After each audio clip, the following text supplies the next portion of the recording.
I was gonna film a very different video. I was gonna get ahead on my May forecast. However, I want to do a little bit of an energy update for this huge week that we have ahead of us. There's a full moon, we have Saturn entering Pisces, we have Venus, Jupiter, Chiron all together in Aries. So we're gonna run through why this is such a big week, what to expect, and we'll do a fit check at the end because I am running off. Am I gonna run late? No, I have like 10 minutes. Okay, so we're good. So the first order of business for this week, we're gonna go down like the three major things happening, is that there is a Virgo full moon on March 7th. And this full moon is particularly aggressive and argumentative. So if you're having trouble sleeping, doing daily tasks, you're kind of ruffling feathers, it's not just you. This is a particularly aggressive energy. So full moons are always peak drama and energy being released, which is why we have sleeping problems, hospitals more full, people acting a little bit erratically. Full moons aren't bad by any means. Lunar events are neutral, but they're usually times of letting go or releasing, which is why I don't really manifest for new beginnings around the full moon. I try to think about that area of my chart and where I can release or end something. So depending on where Virgo is in your chart, this will be an energetic release and coming to a close. If you don't know where Virgo is in your chart, I have monthly rising sign videos for every single sign where you can see where this is happening in your chart. But this full moon will be particularly aggressive because it is squaring Mars very closely by degree.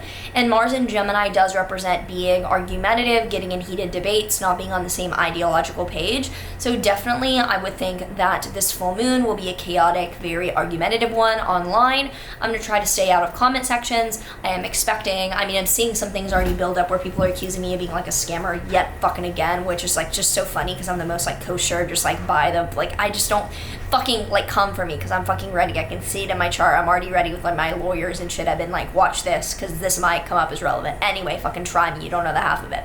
I'm saying this is a Virgo, so this is happening not really close to my sun, so I'm not that worried, but like whatever. So expect argumentativeness, expect online just like keyboard warrior type things.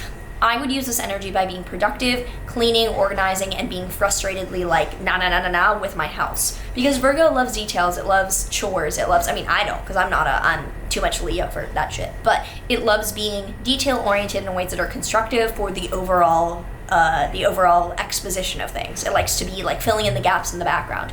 If you're a Virgo and you're not humble either, you probably have other placements like me in signs that are a bit more me. But with this Virgo full moon, it itself will be an energetically charged day. It won't last long though, so I wouldn't be worried and I wouldn't be like concerned about what this full moon means. But it's happening on a fucking like Tuesday, which is just like, oh god. So expect that you might be like, okay, people are mad, people are upset around me.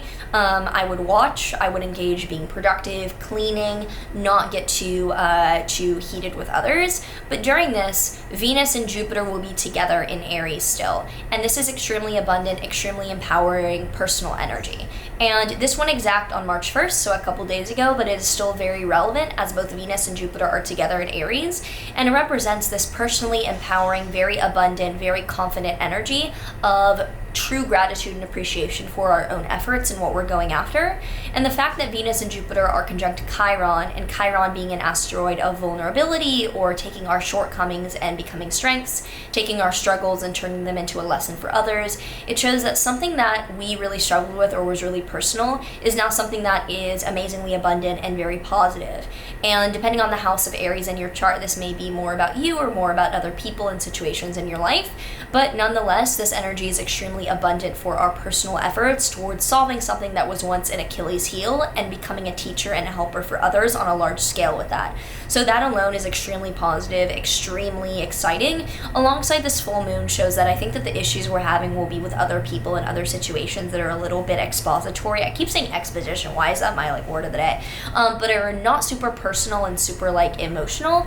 Those things are going fairly well. That it's probably going to be some like bullshit that isn't super personal or close to the heart that will be the triggering, annoying thing on the 7th. But for the first 2 weeks of March, this Venus-Jupiter together in Aries is lovely, so do your own thing, go after what you need, take action. It is being received very well. Now, March 7th is another important day because Saturn is entering Pisces, and I made a multitude of videos on this, so if you are new here, feel free to check them out on here and on TikTok. I have a ton. But Saturn enters a new sign every 3 years. So the fact that it is starting on March 7th is a big deal just because, like, we waited 3 years for this. Saturn entered Aquarius in 2020, and that represented the lockdowns, the social distancing, the things that kept us away from each other in the collective. Saturn entering Pisces should be similar boundaries or restrictions, but instead it'll be more around beliefs, beliefs, bodily autonomy, and the glamorization or looking up to public figures. There should be more structure and more challenge and more limitation on probably beliefs and what we can do with our bodies in some ways. So this is neither nor good nor bad. There's pros and there's cons. You can watch my full video on the breakdown, and we're not necessarily going to see that as super intense on the 7th specifically. However, with it being a Virgo full moon and Virgo being the opposite sign from Saturn and this all happening on the same day, I wouldn't be surprised if there's an important topic of discussion that comes out on March 7th that represents Saturn in Pisces. So you watch for news headlines, watch for something that is belief restriction based, religion restriction based, or bodily autonomy restriction based. I think the two major bodily debates will be around transgender related things and also around abortion related procedures. Like, those are the two that come to mind around what will be moderated or fought over the next 3 years. And I think that this will be a day to watch out for news headlines around those things if they're relevant, not small scale. I mean, people send me like fucking like Kansas Times, look, you were right. I was like, no, I wasn't right. We can always cherry pick with stuff like that. I try to be really relevant and only like huge, large scale things applying to my predictions.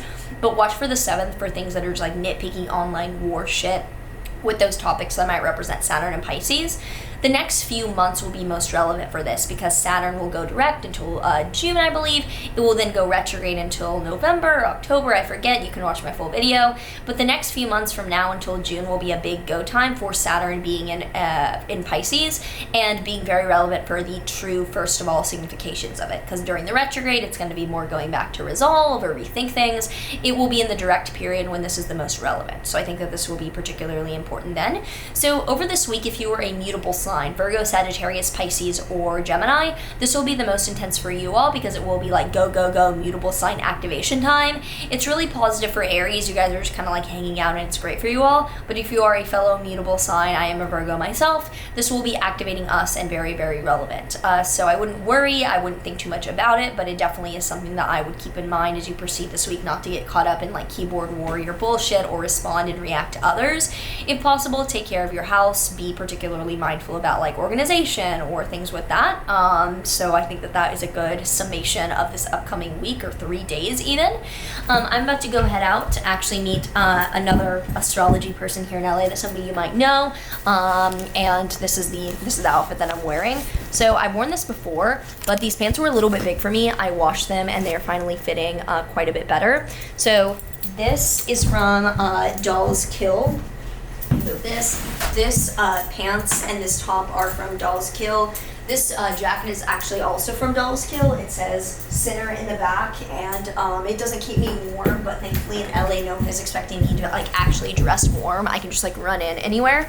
I think I'm gonna put on a choker because this is the choker. Necklace added is from Parts of 4. Simple, not winter friendly, but anyway, good luck this week. Let me know how your full moon goes.